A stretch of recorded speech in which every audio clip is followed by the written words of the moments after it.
World War II Part II. If you watch the video up here, the first 20 minutes of Saving Private Ryan, it gives you a good idea of D-Day. And remember, that is the second wave that came through. The first wave that came through at about 8 o'clock in the morning, there was 99% casualty rate. And the second wave that Saving Private Ryan was based off of, there's only 90% casualty rate on that invasion. So, on that wave. D-Day, June 6, 1944, the Allies invade the occupied areas of France at Normandy. It's the greatest amphibious assault in world history to this date, and it was led by Dwight D. Eisenhower, General Dwight D. Eisenhower. The operation name for the invasion was Operation Overlord.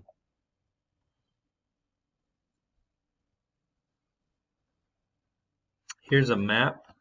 If you look, the Allies invade 5 sections of Normandy. Omaha Beach is primarily U.S. That's the one that Saving Private Ryan was based on and all that good stuff. But the Allies joined together to invade these 5 beaches.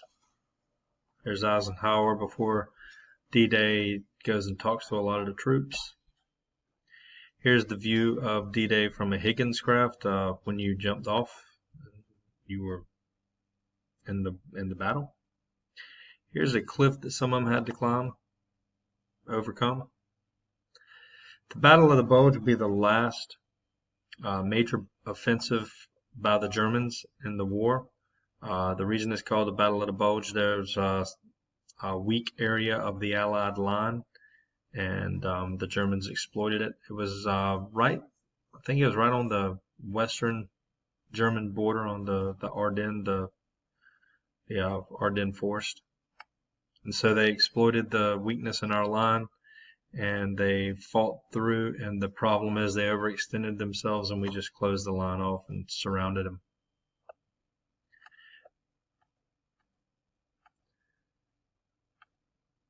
So VE Day is Victory in Europe Day. Hitler's going to commit suicide with him and his new wife, Eva Braun. Germany will unconditionally surrender May 8th, 1945.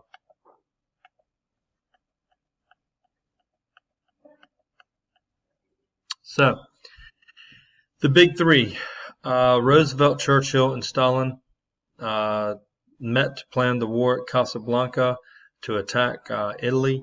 And it's at this Casablanca conference that our president warns of letting too many Jewish people into the professions of banking, law, medical care.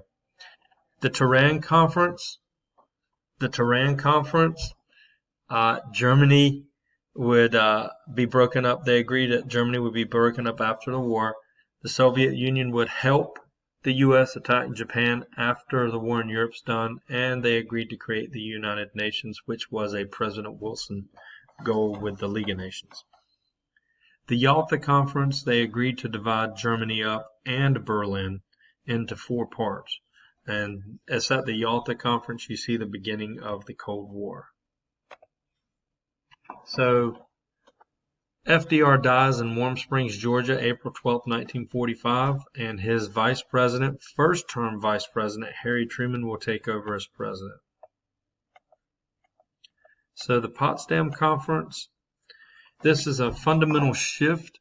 Harry Truman fears Joseph Stalin and the communists. Franklin Delano Roosevelt did not. He saw them as a country, and he wanted to work with them. Truman fears the Soviets, and it leads to us leads really to the start of the Cold War. So Churchill loses his re-election, and he's replaced by Attlee. This occurs after the war in Europe. Potsdam occurs in the summer of 45. They agree no reparations for the losing countries, and Truman learns of the atom bomb, that it works en route to Potsdam. I believe it was July 16th he learned of it, and he's going to tell Churchill, but he does not tell Stalin. However, Stalin had spies in the Manhattan Project, and he found out at Potsdam that we had successfully detonated an atom bomb, and wonders why Truman won't tell him. So the war in Europe, the war in the Pacific. Japan's empire, it's actually bigger than the German empire when you're looking at area.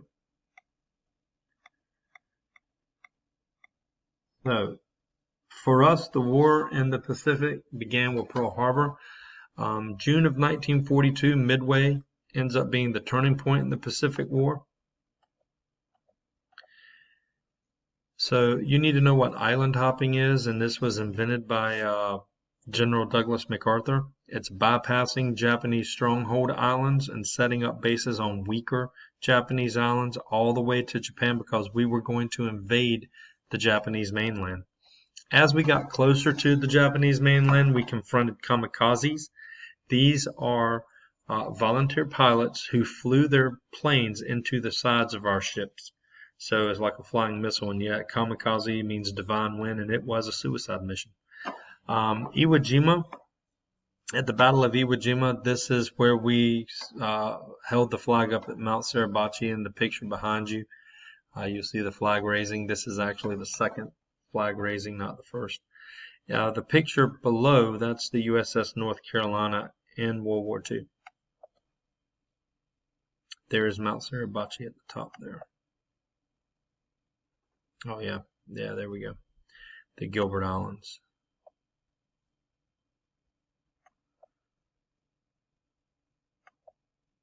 So,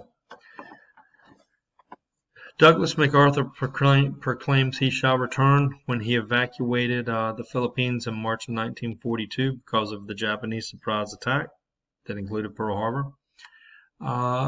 Okinawa, we're going to lose 13,000 troops on the island of Okinawa. It's the last major island we're going to take before the invasion of Japan. The Japanese lose 110,000. 2 generals commit suicide, and there were 1,900 kamikaze attacks, sinking 30 U.S. ships. So as we get closer to Japan, the fighting becomes more and more deadly. Here's some pictures of the U.S. North Carolina firing, the USS North Carolina firing. There's a picture of a dead Japanese kid, and there's the beaches of Iwo Jima. So, the Manhattan Project. This is our most top secret project up to this time. It's an attempt to beat the Germans to nuclear power.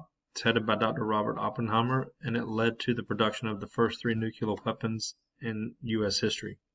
You had the test bomb that was detonated in Los Alamos, Texas. You have Fat Man, which was detonated over Hiroshima, and Little Boy that was detonated over Nagasaki. So understand, like, Germany was trying to develop their nuclear weapon, and so was Japan. Japan was actually 6 months behind us, and they had no funding from their government. Their test facility was in what is today North Korea. One of their test facilities, they had 6 of them.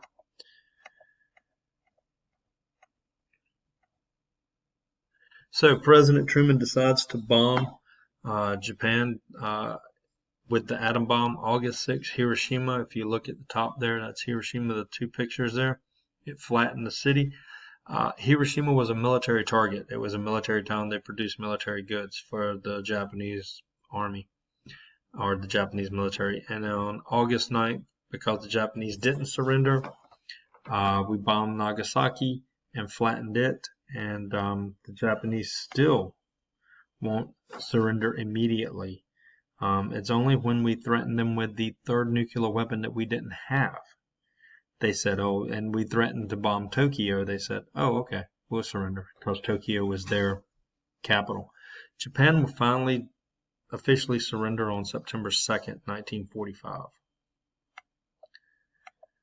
So VJ Day, September 2nd, 1945.